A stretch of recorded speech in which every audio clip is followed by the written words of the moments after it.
When I was around 12 or 13, I started to have violent thoughts against children, and it was a horrifying experience. The most challenging ones are always related to self-harm. It could be me swinging from a ceiling fan by razor wire by the neck.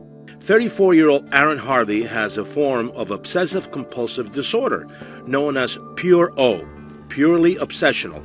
It's where logic is overthrown by nightmare-like thoughts caused by misfiring in the brain. There's such a pairing of terror that a person becomes manipulated to believe that there must be something wrong with them, there must be a danger, or that I might actually be capable of acting in a violent way.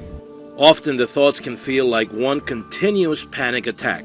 Before your logical mind can even say, this is not a threat, you've already been completely overwhelmed with anxiety throughout your entire body. It kind of feels like your stomach's being cut up.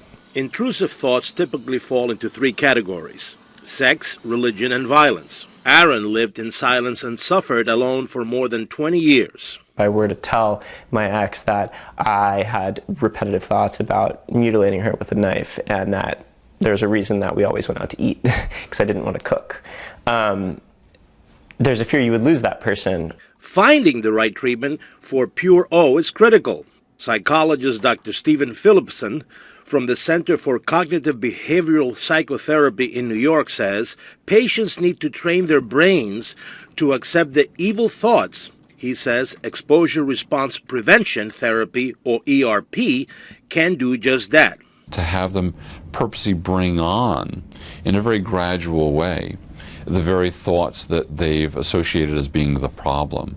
A study published in the Journal of Clinical Psychiatry reports 53% of patients who followed ERP showed significant symptom improvement. Aaron often ruminates about running someone over with his car, but after months of ERP therapy, he's learned how to react without anxiety. My exposure is to leave the car and drive.